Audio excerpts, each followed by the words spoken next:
Good morning, guys. Today is morning motivation. Thanks to Holly Payne for sharing this idea with me.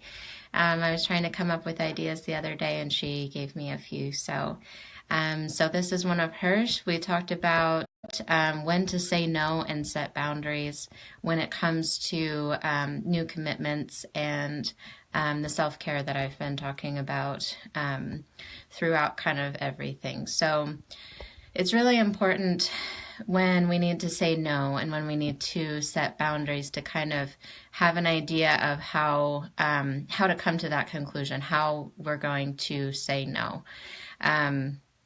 So one of the first questions that I thought of when thinking of this topic was, will this hinder my ability to connect with others? If I commit to this, am I going to be able to invest in the relationships and the times that I do have with people?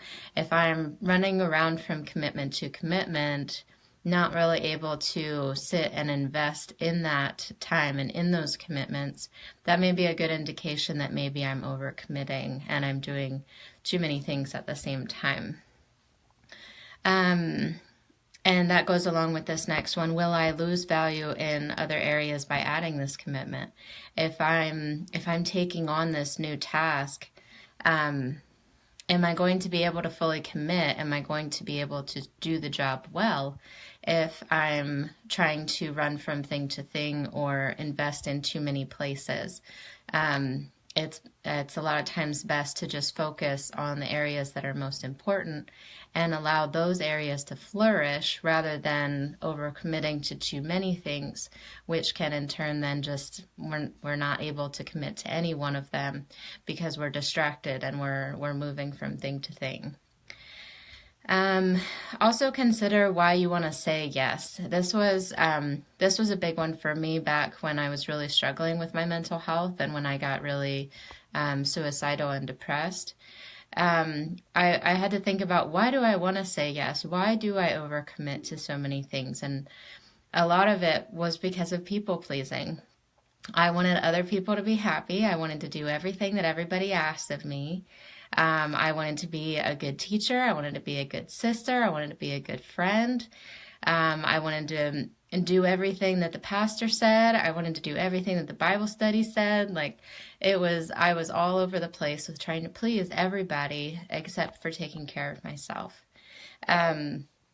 So if you find that when you want to commit to something and you want to agree to what somebody says, is it because you want to please the person? You want them to be happy, and so you're willing to sacrifice yourself and your well-being so that you can please other people. So this is a huge one for those of you who love people and love taking care of people and love serving others. It's a beautiful thing, but you also need to tone it down so that you can be really good in those areas. The other reasons why you might say yes, because you genuinely want it. That's a pretty good reason to do it. But again, are you genuinely wanting 20 different things, or are you committing to those few things? Taking care of others, this is another reason you may say yes, and that's good to consider, but also consider how it will affect you in the long run. Will you be able to keep that up for a long period of time? Will it sacrifice something else in another area so that you can take care of this situation at the moment?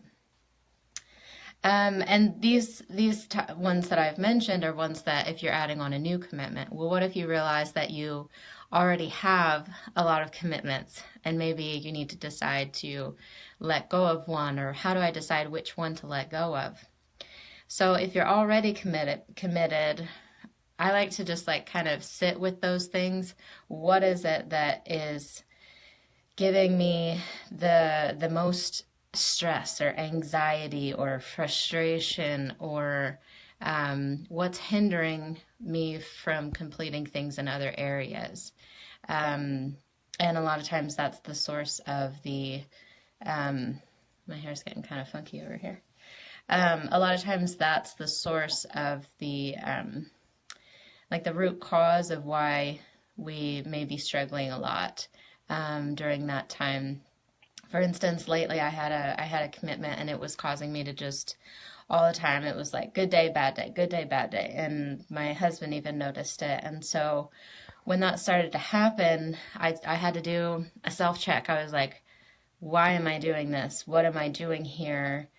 And is this going to bring me closer to my goals? And the answer to all of that was no. And so I had to let go of it. And it was very unfortunate, but it was something that was holding me back from the other goals that I was focusing on and the primary goals that I wanted to accomplish.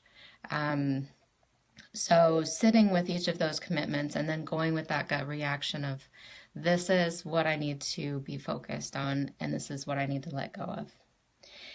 And then what am I getting from this? Can I get it in one of those other activities? So say, for instance, like you really love being involved in some kind of sport or small group or something, and you have like 5 different ones.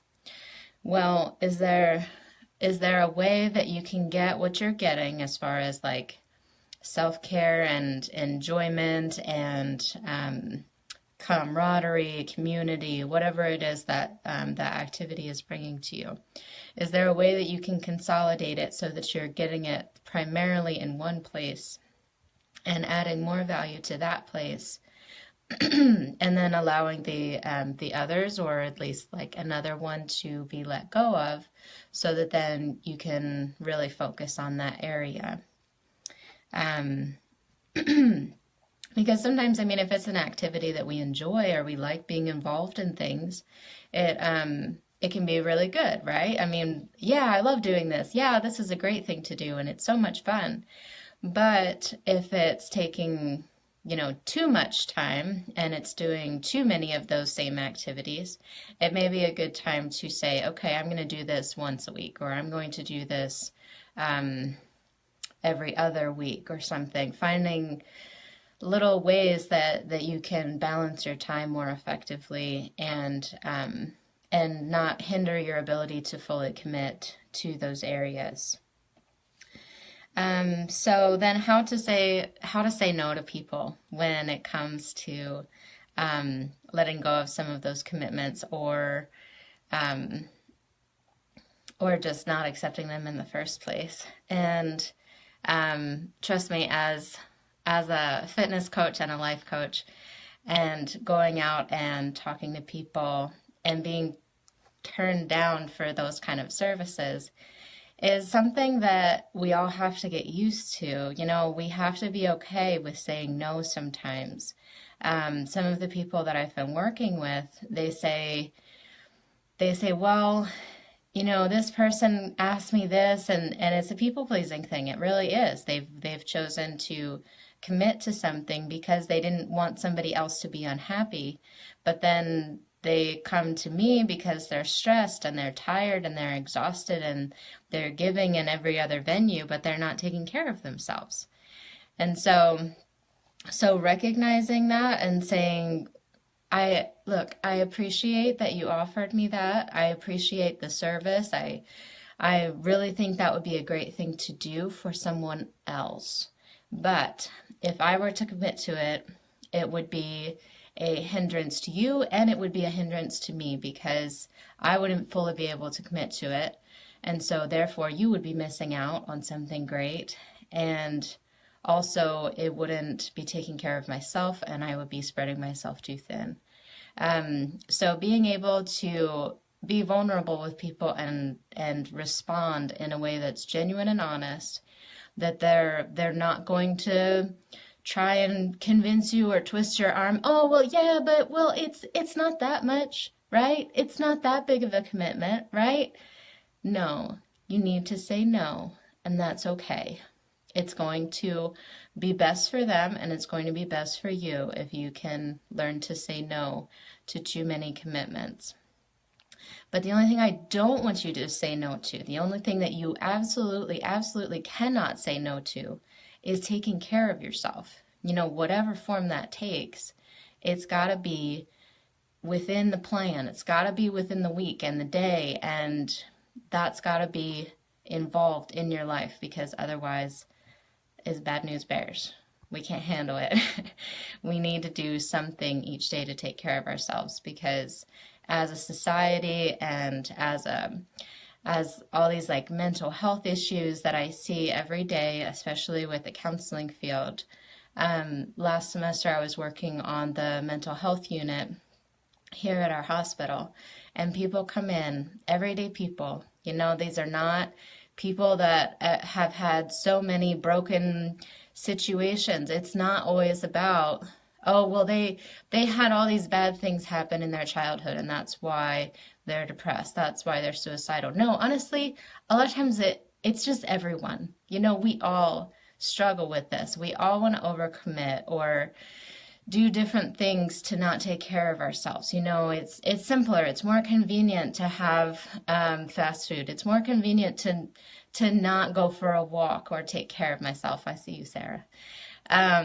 It's more fun, or I want to do these million things over here. But if we're not taking care of ourselves, of the person, of our heart, you know, you could end up there the same way that I did. You know, it's not beyond us. It's something that we need to really be careful of.